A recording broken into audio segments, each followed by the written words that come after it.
Assalamualaikum warahmatullahi wabarakatuh. Selamat siang, selamat pagi, selamat malam semuanya. Untuk kabar hari ini semoga selalu sehat, senantiasa diberikan imunitas yang lebih baik daripada hari-hari sebelumnya, dan semoga saja kita terhindar dari virus COVID-19 ini yang semakin hari semakin banyak kasusnya ya. Baik, untuk tidak memperpanjang waktu ataupun memperpanjang kata-kata permulaan, untuk materi pada kali ini saya akan mengupas dan membahas materi sebelumnya itu belum saya upload ataupun belum saya buat. Bagaimana itu yang namanya karakteristik wirausahaan dan keberhasilan dalam usahanya. Namun sekarang saya sudah langsung membuatnya tentang kegagalan dan keberhasilan seorang wirausaha. Karena mungkin untuk sebelum materi ini itu saya rasa sudah bisa dipahami ya, tidak usah terlalu dieksplor karena itu masih berupa prinsip-prinsip dasar dari seorang wirausaha. Mungkin jika nanti anak-anakku yang budiman ataupun bisa terdidik yang budiman mampu ataupun ingin meminta saya untuk membuat materi ataupun membuat video tersebut, silakan memberikan like dan komen. Oh ya Pak, segera dibuat saja video tersebut. Dan jangan lupa ya untuk selalu memberikan subscribe agar nantinya materi-materi tentang wirausaha ini itu selalu kita perbarui, selalu kita update agar nantinya kita tidak tertinggal dengan pelajaran wirausaha. Oke, baik, kegagalan dalam dan keberhasilan seorang wirausaha kita lihat di slide-nya. Yang pertama itu akan kita kupas, itu kebutuhan akan wirausaha. Dalam sumber dari PBB ya, itu ada dari PBB itu menyatakan bahwa suatu negara akan mampu membangun apabila memiliki wirausaha sebanyak 2% dari jumlah penduduknya. Wow. Nanti akan kita lihat presentasinya berapa, dari Indonesia berapa. Katakanlah jika kita semua wirausahawan Indonesia mulai dari pedagang kecil sampai perusahaan besar ada sebanyak 3 juta, tentu bagian terbesarnya adalah kelompok kecil-kecil yang belum terjamin mutunya dan belum terjamin kelangsungan hidupnya. Nah, ini yang saya tadi sampaikan, Indonesia itu masih 3,1% jumlah wirausaha di Indonesia, berarti sudah mulai tumbuh ya untuk wirausahanya. Dianggap saja, tapi masih tertinggal jauh dari negara tetangga kita Malaysia. Dan untuk Tiongkok sendiri 10% itu adalah pengusaha penduduknya. Wirausahawan adalah seorang inovator dan individu yang punya naluri untuk melihat peluang-peluang. Di sini mempunyai semangat, kemampuan dan pikiran untuk melakukan cara berpikir lamban dan malas. Ya. Dan dalam satu negara itu harus menyediakan 3 juta wirausaha besar dan sedang. Di Indonesia itu masih harus mencetak 30 juta wirausaha kecil. Ini adalah suatu peluang besar bagi generasi muda, terutama kita para pelajar ya, agar nantinya untuk mampu berkreasi, mengadu keterampilan, membina wirausaha dalam rangka turut berpartisipasi membangun negara. Jadi harapan saya para peserta didik ini atau posisi saya itu mampu untuk menyaingi negara-negara yang ada di luar Indonesia, terutama negara tetangga kita. Ini menurut tahun 2018 Dikraf berkeci menjadi puncak pertumbuhan ekonomi kreatif. Tapi ya semoga saja dengan adanya wirausaha ini ataupun industri kreatif ini akan menambah jumlah wirausahawan yang ada di Indonesia. Amin, amin ya rabbal alamin. Oke, dalam memulai usaha baru, kita lihat ada 2 hal yang harus dilakukan oleh wirausahawan tersebut agar nantinya bisa memulai bisnis baru. yaitu dengan membeli bisnis yang ada atau memulai dari nol. Nah, memulai dari nol atau membeli bisnis yang ada. Membeli bisnis yang baru mungkin lebih menarik karena bagaimanapun juga bisnis yang telah berdiri telah memiliki konsumen sendiri. Ya, bisnis yang sudah berdiri juga memiliki hubungan kerja dengan peminjam, pemasok, komunitas, dan lain-lain. Sekitar 30% bisnis baru yang dimulai dekade lalu di Amerika, ini saya ambil contoh di Amerika ya, melalui salah satu bisnisnya itu McDonald, dimulai ketika Ray Kroc membeli sebuah bisnis hamburger. Starbucks juga sedang mengalami kesulitan keuangan ketika dibeli oleh Howard Schultz, yang kemudian membawa Starbucks pada pasar retail. Namun, untuk memulai usaha baru ini ada beberapa karakter ataupun yang harus kalian ketahui, peluang-peluang apa saja dan bagaimana caranya kalian untuk memulai sebuah usaha baru. Ini saya akan memberikan tipsnya agar kalian mampu untuk memulai usaha baru dengan baik dan nantinya bisa bertahan. Biasanya kan kalau usaha baru itu susah untuk bertahan karena mungkin ada beberapa faktor. Contohnya adalah faktor M, malas, dan tidak adanya kreativitas dari kalian. Oke, yang pertama untuk memulai usaha baru ini yang harus kalian lakukan adalah meminta dukungan keluarga. Bisa dilihat dari gambarnya, keluarga adalah elemen terpenting ya sebelum memulai bisnis. Apalagi jika Anda baru akan merintis bisnis ataupun bingung untuk merintis bisnis apa, nanti kalian bisa konsultasi kepada keluarga kalian. Keluarga juga menjadi pendukung dari segi material dan non material. Jika sampai keluarga tidak mendukung, bisnis yang kalian jalani itu akan semakin susah berkembang, malah bisa jadi gagal.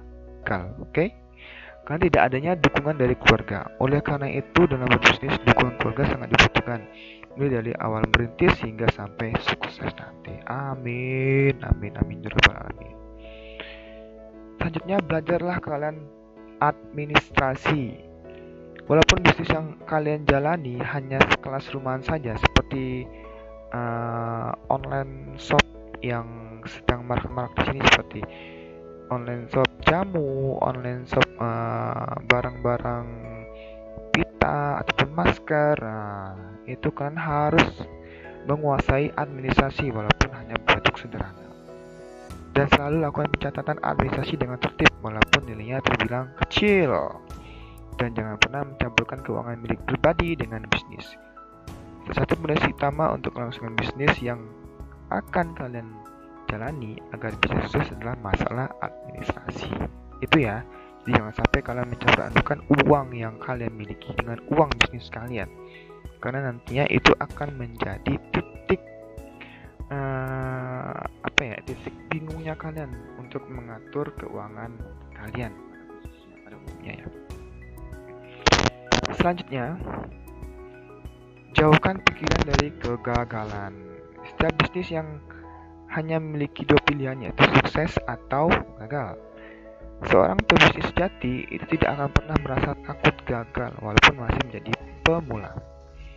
Jika dari awal sudah merasa tidak yakin dengan bisnis yang dijalani, maka dapat dipastikan ke depannya bisnis itu akan mengalami kegagalan.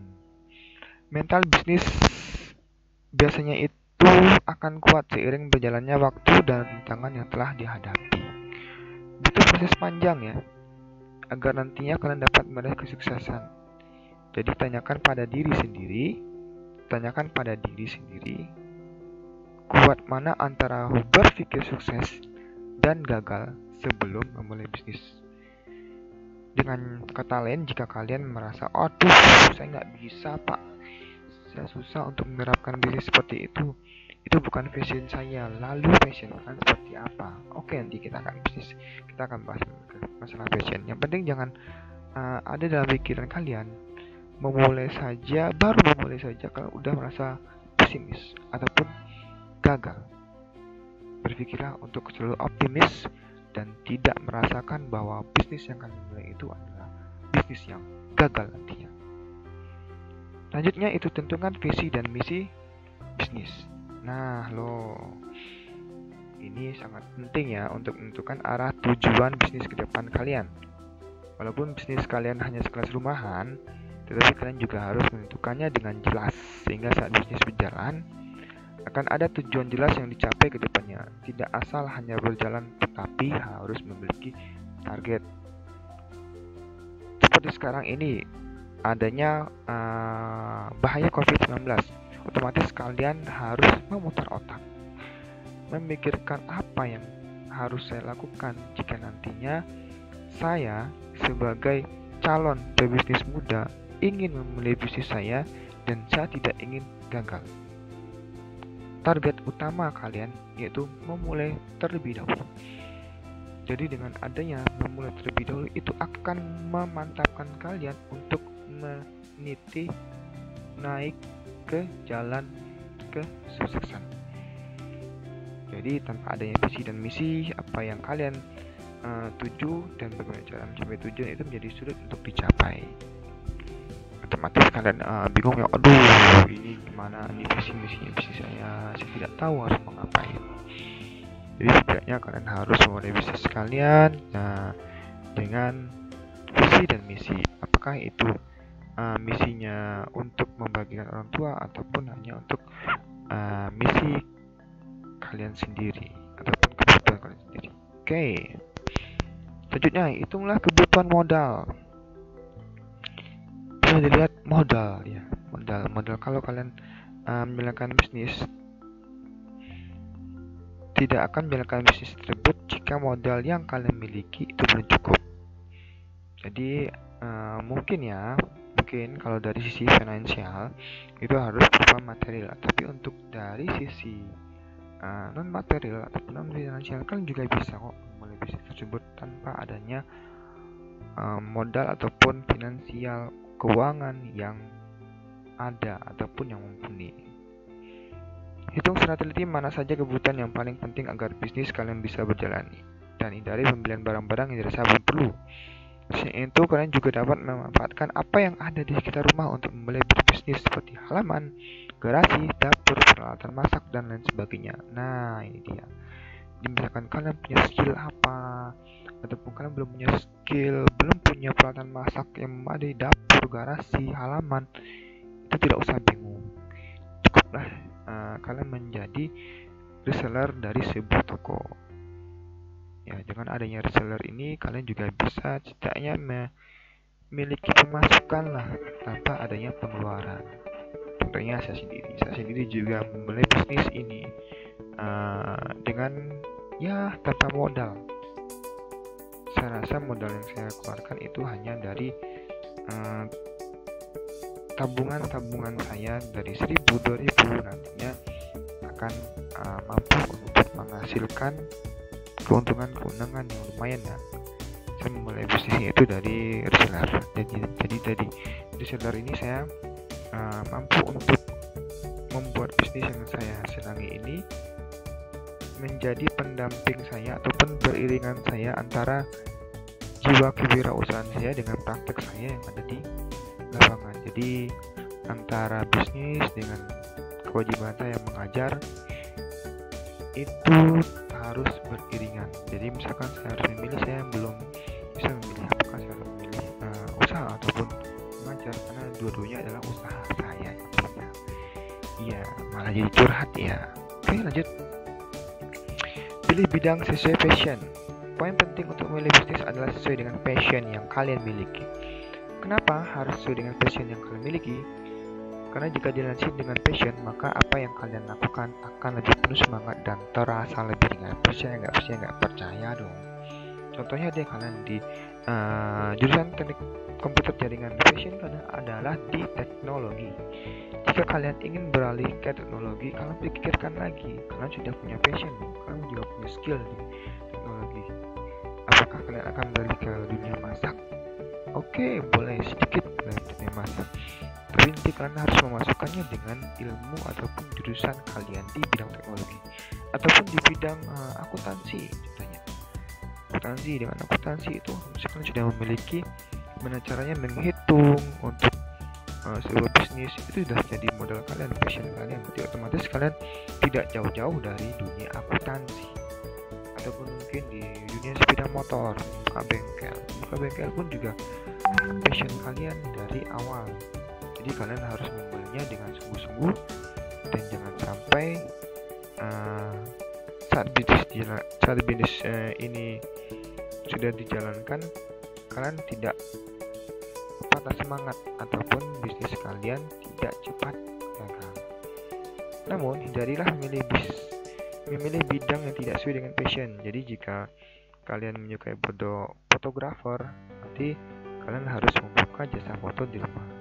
Atau jika kalian suka tadi komputer, kalian harus membuka jasa servis komputer di rumah. Hanya bermodal kalau komputer itu udah skill komputer kalian untuk install, ataupun kalian paham tentang program programmer.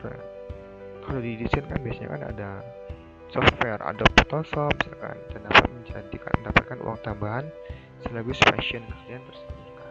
Ataupun kalian memiliki passion di dunia olahraga misalkan, bisa saja di olahraga, bisa saja. Yang jelas kalian tekuni passion kalian masing-masing. Oke, selanjutnya, kalau mau mulai bisnis, pilih dong waktu untuk memulai. Membangun bisnis tidak bisa dilakukan secara asal-asalan ya. Jangan terburu-buru karena bisnis membutuhkan perhitungan cermat. Salah sedikit saja, kalian bisa mengalami kerugian. Jika kalian salah memilih waktu, maka bisnis kalian akan mengalami kegagalan. Contohnya, saat mendekati bulan Ramadan itu paling banyak ya, yang saya lihat di area Purworejo ini, tempat saya tinggal ataupun tempat saya berdomisili, itu rata-rata di sekitar Purworejo itu banyak memulai ataupun yang membuka rumah makan ya, tempat warung makan ataupun tempat yang nantinya menjadi titik kumpul untuk buka bersama.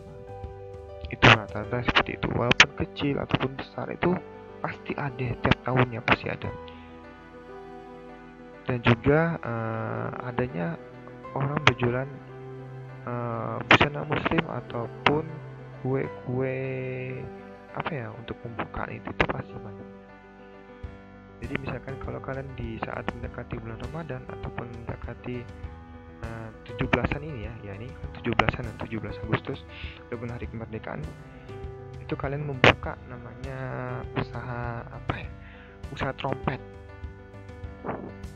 Cocok nggak kira-kira? Enggak kan? Trompet itu nanti untuk akhir tahun, sementara sekarang hari kemerdekaan, ataupun sebentar lagi kalian memperingati hari Lebaran misalkan, Idul Adha. Kalian membukanya ataupun menjual peralatan seperti peralatan sekolah misalkan, padahal kan sekolah kan sudah selesai. Intinya dalam memulai sebuah bisnis itu kalian harus melihat situasi yang di pasar seperti apa. Selanjutnya, tentukan keunikan produk. Nah, di sini seperti gambar yang saya berikan itu adalah gambar dari keunikan dari fashion saya. Ini salah satu bisnis yang dikembangkan oleh istri saya sendiri. Itu adalah Gladi Seserahan ya. Di Gladi Seserahan ini ada keunikannya seperti kalian lihat ini adalah pakaian dan handuk dan hijab itu dibikin sedemikian mungkin untuk menjadi rangkaian hal yang unik. Ya otomatis nanti yang mau nikah mungkin gak pengen kan ya, misalkan handuknya kelihatan jelas itu itu handuk, tidak. Tapi dari sinilah yang menjadi daya beli ataupun daya tarik dari kalian, dari sebagai pembisnis kepada konsumen. Seperti itu ya keunikannya. Jadi jangan sampai ada keunikan yang sama yang sudah dibuat oleh orang lain. Jadi ketika kalian sudah memulai bisnis, agar produk yang kalian miliki dapat diterima baik oleh konsumen, kalian harus memiliki produk yang lebih unik dibanding produk sejenis. Apalagi sekarang ini persaingan semakin ketat, sehingga setiap produk yang dipasarkan harus bisa memikat dan menarik hati pelanggan. Selain itu, dengan menggunakan produk yang unik, brand kalian akan lebih mudah diingat oleh para konsumen. Ya, betul. Di Gladi Seserahan ini mungkin ada keunikan tersendiri ya. Kita tidak hanya memberikan pelayanan sewa kotak ya, sewa kotak, tapi kita juga memiliki jasa hias seserahan. Jadi mungkin jasa hias seserahan ini tiap waktu itu akan selalu kita upgrade. Tidak hanya melulu itu saja. Jadi mungkin dari Gladi Seserahan ini juga akan memberikan hal-hal unik, ataupun kalau mau request warna apa itu bisa menjadi salah satu dari keunikan dari produk yang akan kita tawarkan. Tapi jasa ini, kalau Gladi Seserahan ini jasanya adalah, produknya adalah jasa ya.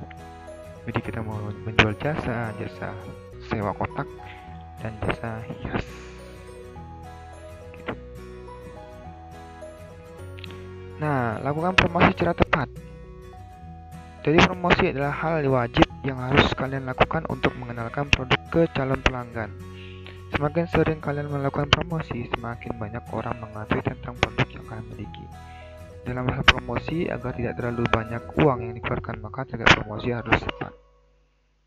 Kalian dapat mencoba mempromosikan produk melalui Facebook Ads atau Google AdWords ataupun Instagram ya.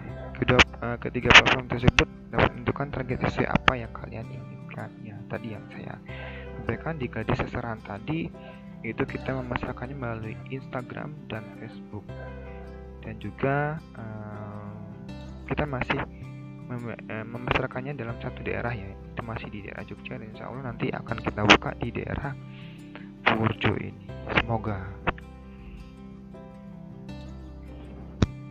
Selanjutnya yang terakhir adalah berikan yang terbaik kepada customer service. Ada pepatah mengatakan bahwa pembeli adalah raja. Ya benar, kalau tidak ada pembeli, kita mau ngapain gitu, menjual produk tapi kok nggak ada yang beli. Maka sudah sepantasnya kalian memberikan yang terbaik untuk pembeli agar mereka merasa puas. Jika pembeli merasa puas, maka nanti biasanya mereka akan datang kembali dan menyarankan kepada orang lain untuk datang ke bisnis yang kalian miliki. Nah, contohnya dari bisnis saya sendiri ya, dari Abang 91 All Shop itu selalu memberikan yang terbaik. Contohnya dari masalah harga, kita selalu memiliki variasi harga yang mungkin terkadang kita memberikan diskon tertentu kepada para reseller kita, dan mungkin di luar reseller kita akan selalu memberitahu bahwa oh ini sekarang kita ada diskon loh, sekarang kita ada promo, mungkin jika ada yang berminat boleh dong dibeli produk kita. Jadi jangan sampai produk yang kita sell ini ataupun kita berikan potongan ini terbuang sia-sia kesempatannya, karena mungkin dengan membelikan produk-produk sale dengan kualitas yang sama dengan produk yang sebenarnya, harga yang sebenarnya, itu bisa memuaskan kepuasan kalian sendiri. Nanti bisa dilihat di Instagram saya,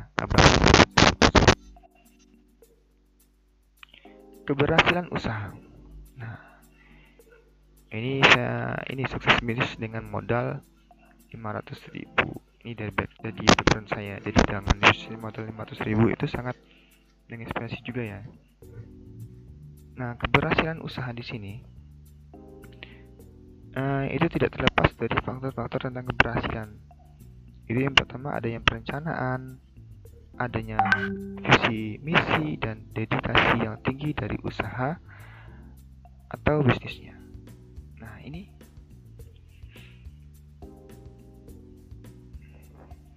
bentar.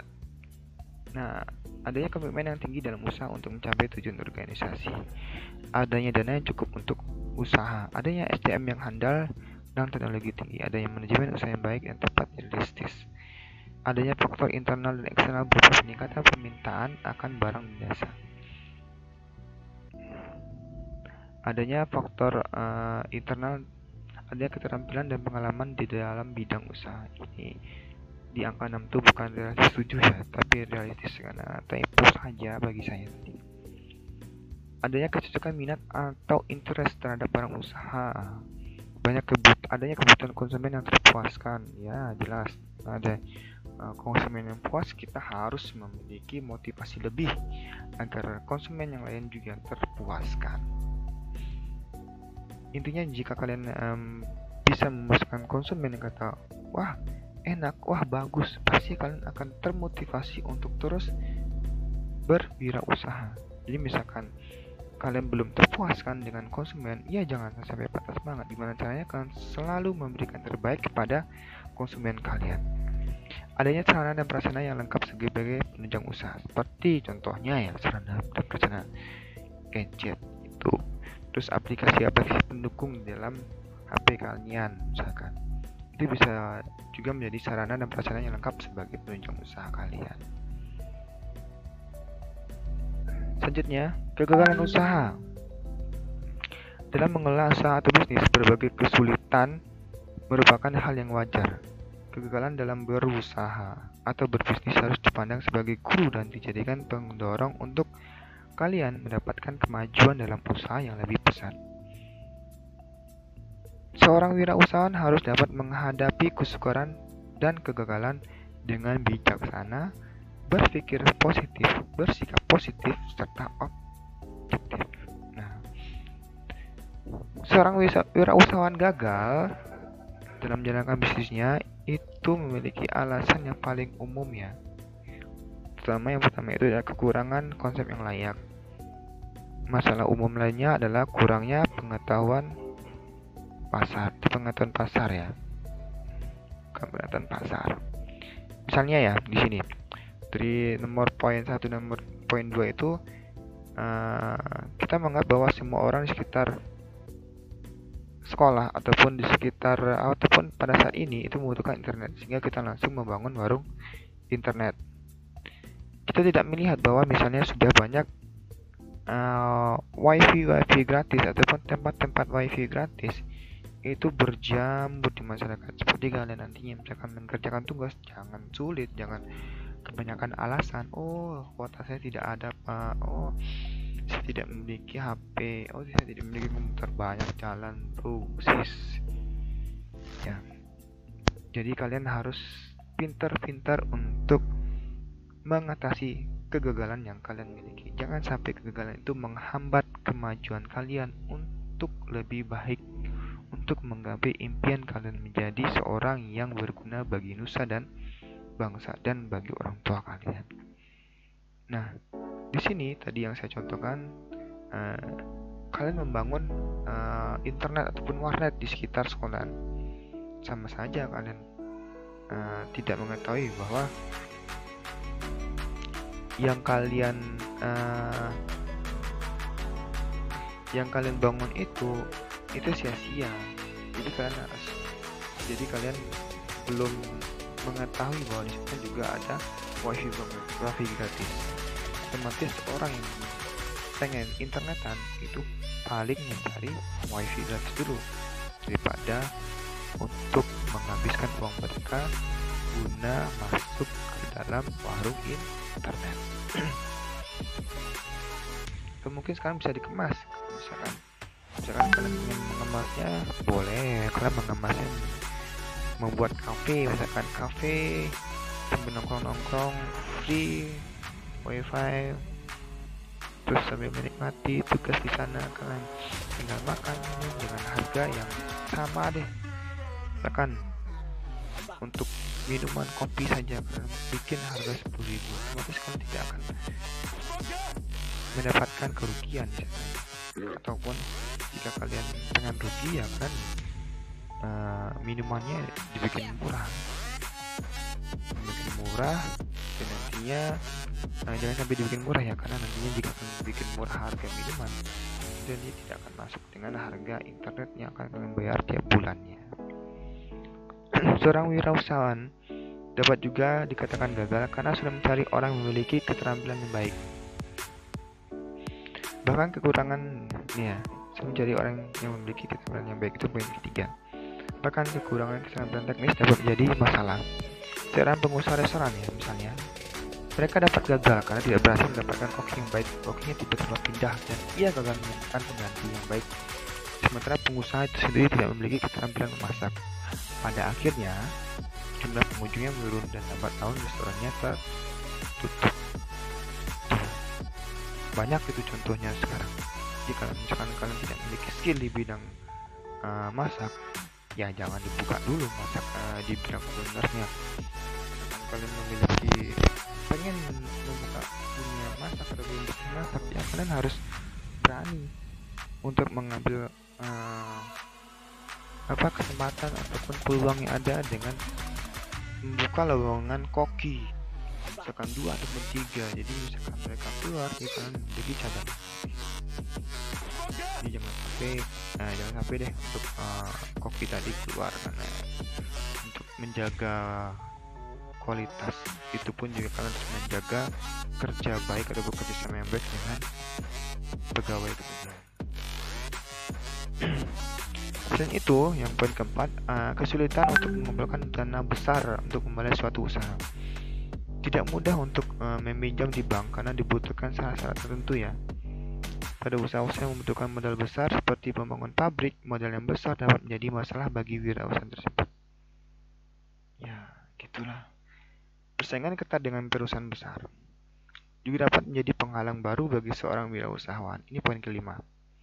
Seorang wirausahawan yang membuka toko kelontong di pasar mungkin akan mengalami kesulitan karena di sana sudah banyak toko yang serupa. Begitu juga dengan usaha restoran di sekitar terminal atau warteg di pinggir jalan raya. Nah, ini kegagalannya. Menghadapi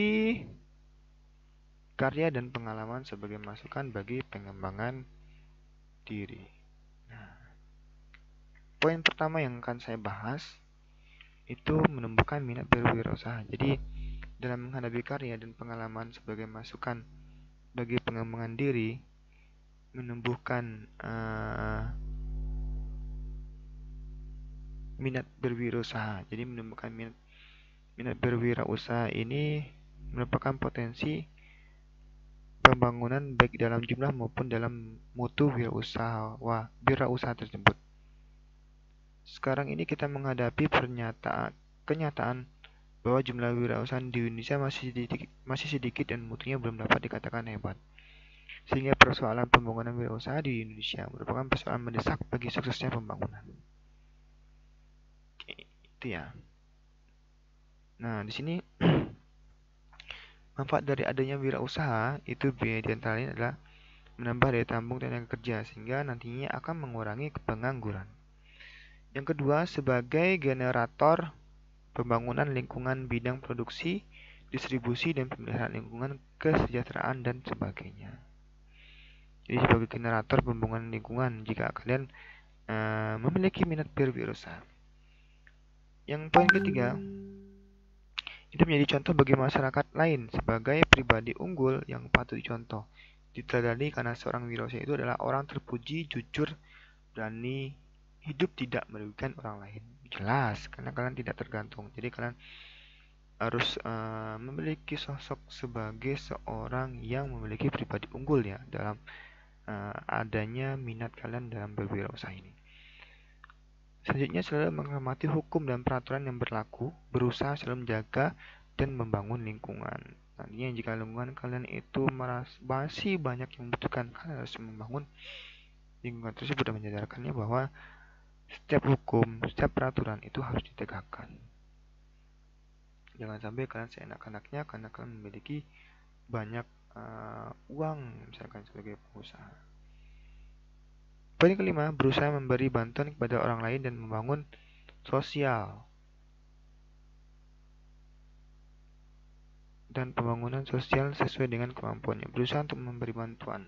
Nah, tadi jangan pelit untuk urusan wirausaha ini karena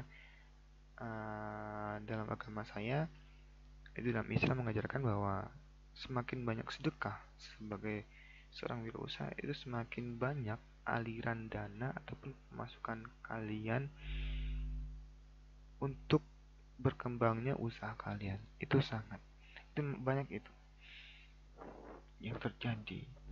Jadi semakin banyak kalian memberikan bantuan, sedekah, infak, itu semakin banyak nantinya pemasukan kalian yang tak terduga sebagai wirausaha.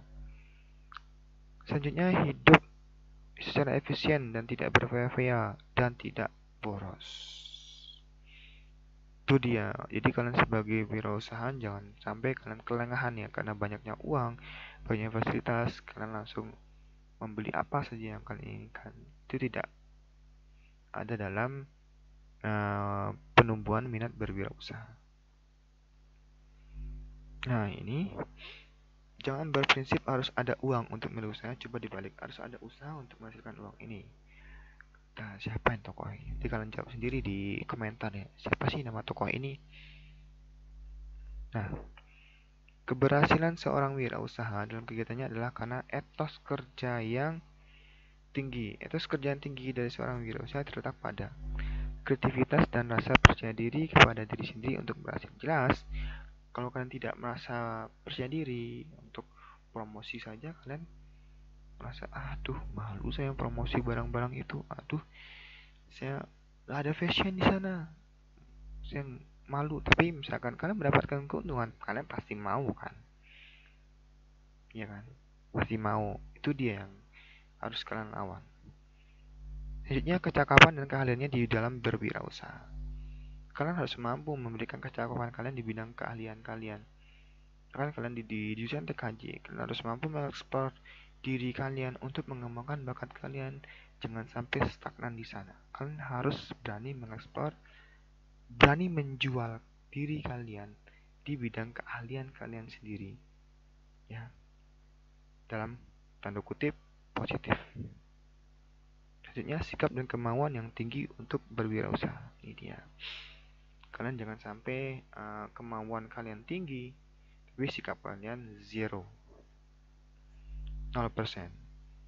Ya Pak, saya pengen jadi wirausaha, banyak uang, banyak fasilitas, dan nanti bisa membagikan orang tua, bisa mendapatkan ini, itu, pengen nikah, kayak pengen punya anak, kayak pengen bagian pacar kalian. Wow, salah itu. Jadi seharusnya kalian kemauan yang tinggi itu harus sama dengan sikap untuk berwirausaha. Berinisiatif dalam berwirausaha. Berinisiatif dan berusaha ini kalian harus mampu memiliki sifat yang responsif. Misalkan kalian ingin di rumah kalian ada semacam temulawak ataupun pohon-pohonan ataupun pohon-pohonan ya, itu silahkan kalian olah sendiri. Kalian olah sendiri dan kalian jual sendiri.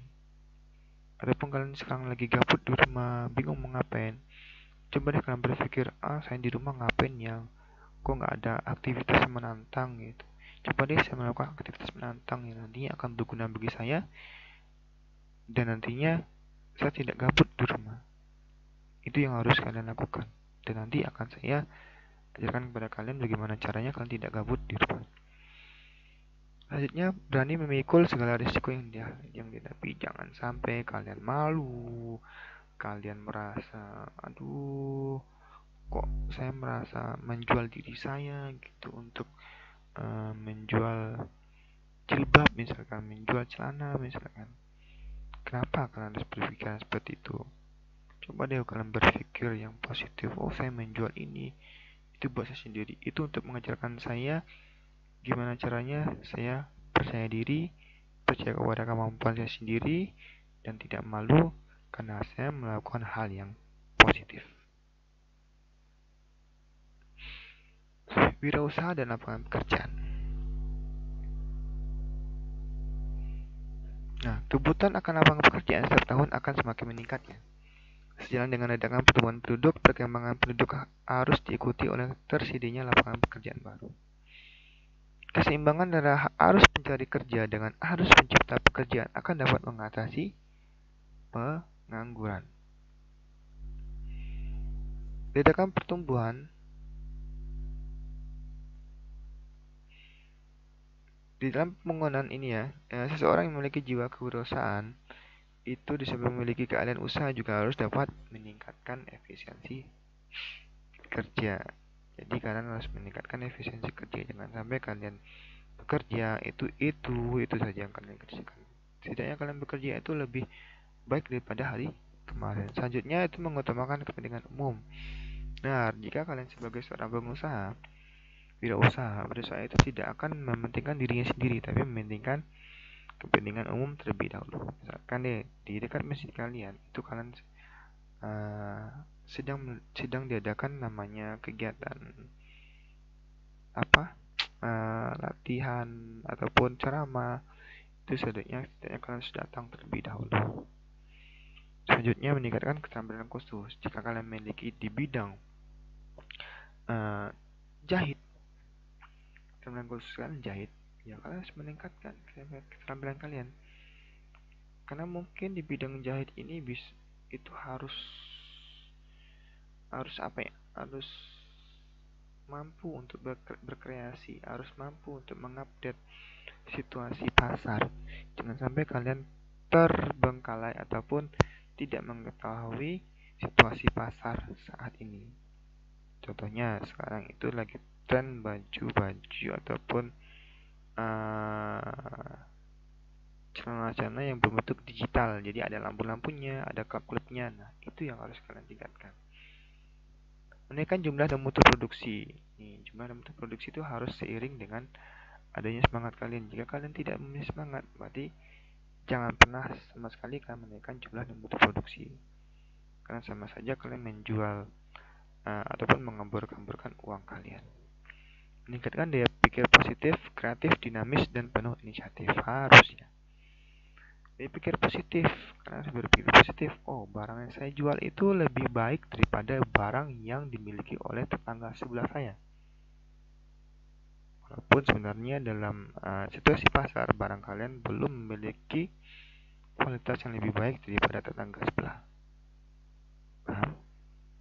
Ya, di sini kalian harus kreatif dan harus mempunyai sifat dinamis dan inisiatif yang lebih baik agar nanti produk yang kalian jual itu lebih baik daripada tetangga sebelah.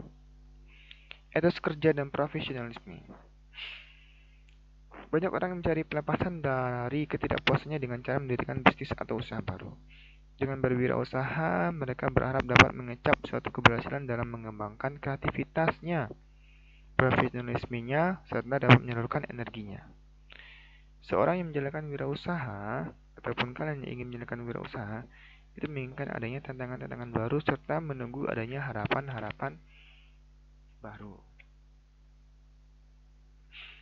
Seorang wirausaha dengan menggunakan modal etos kerja dan profesionalisme yang tinggi, maka kalian akan merasa menjadi bos sendiri.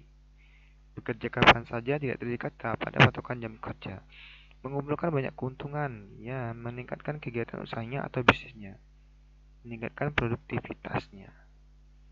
Tuh, enak ya kalau jadi bos ya. Sewaktu-waktu kalian hanya menyuruh orang lain. Nah, jika kalian mengalami kegagalan dalam berwirausaha seperti yang dipaparkan saya jelaskan di atas tadi, kalian harus mengetahui di mana letak kesalahannya. Nah, di sini saya akan memaparkan hal penting yang tidak boleh kalian abaikan jika kalian mengalami kegagalan. Yang pertama itu tadi kondisi fisik dan mental kalian itu harus prima ataupun tangguh. Fisik kalian harus memulainya dengan semangat yang baru. Sebagai contoh, seorang wirausaha yang bekerja keras dan memiliki etos kerja yang tinggi berhasil menjadi seorang wirausahawan. Namun menurut pemeriksaan dokter, jantungnya itu lemah dan harus beristirahat total. Nah, dalam itu berarti kalian belum memiliki kondisi fisik dan mental yang bagus. Dukungan dari keluarga. Nah, tadi yang sudah saya sampaikan, merintis karir berwirausaha yang baru itu harus mematuhi ataupun harus berkonsultasi dulu dengan keluarga. Penyesuaian dengan karir wirausaha. Orang yang baru berwirausaha dapat diibaratkan sebagai orang yang hidup kembali. Di dalam berwirausaha ini dibutuhkan orang yang mempunyai etos kerja tinggi yang diimbangi dengan profesionalisme. Nah, harus sesuai ya dengan karir kalian. Mengembangkan hubungan yang menguntungkan. Jika merencanakan akan berwirausaha, sebaiknya kalian menyediakan waktu khusus untuk memperluas kontak bisnis dan sosial yang bermanfaat. Tidak ada istilah terlambat untuk membentuk hubungan bisnis dengan beberapa orang, seperti para bankir, pengacara, akuntan, pihak asuransi, kontraktor, pemerintah, dan lain sebagainya. Peranan keuangan. Peranan keuangan sebelum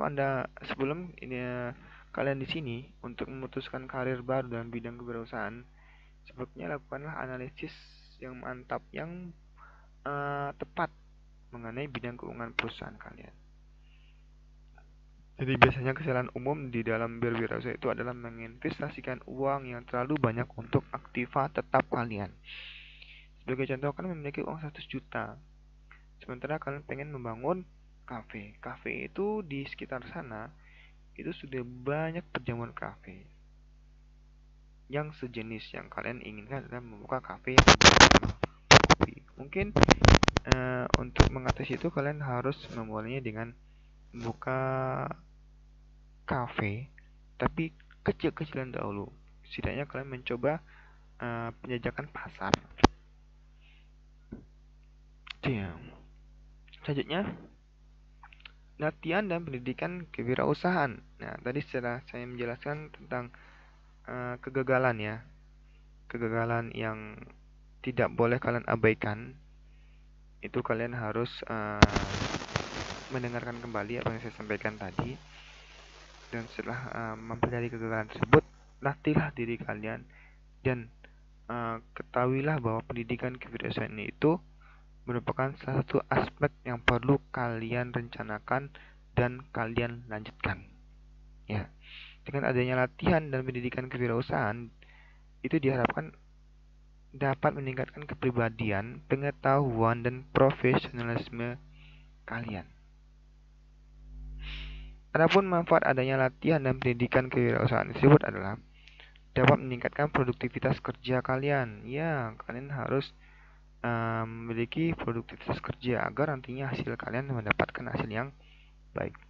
Dapat meningkatkan stabilitas kerja, dapat meningkatkan efisiensi kerja, dapat meningkatkan profesionalisme kerja.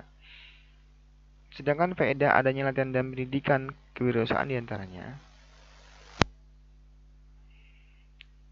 itu nantinya kalian akan meningkatkan rasa puas, pengurangan pemborosan, meningkatnya keuntungan, dan memperbaiki moral. Itu faedah dari kalian melakukan latihan dan pendidikan kewirausahaan. Di sini kalian juga perlu latihan dan pendidikan kewirausahaan. Di antaranya adalah sebagai berikut.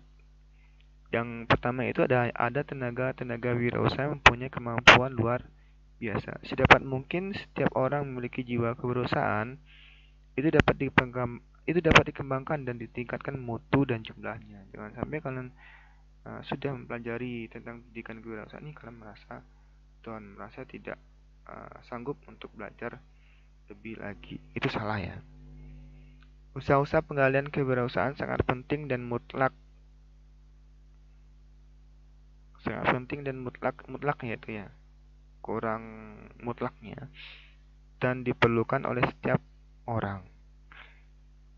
Di sini, kewirausahaan merupakan sumber peningkatan mutu kepribadian dan kemampuan manusia. Yang ketiga, untuk menjadi seorang wirausaha yang berhasil diperlukan adanya latihan dan pendidikan untuk bekal menuju profesionalisme. Itu pasti, sama sekali pasti. Karena kalau kalian tanpa adanya latihan ataupun kalian tanpa pendidikan tentang wirausaha, itu kalian akan bingung mau ke arah kemana kalian untuk membuka usaha yang lebih baik. Oke.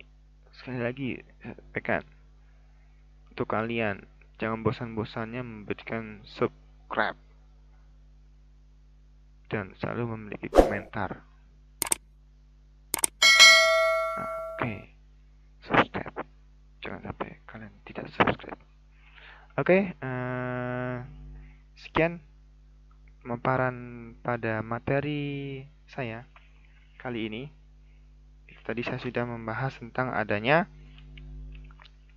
kegagalannya dan keberhasilan seorang wirausaha. Semoga bermanfaat dan berfaedah bagi kalian semuanya. Wabillahi taufiq wal hidayah. Assalamualaikum warahmatullahi wabarakatuh.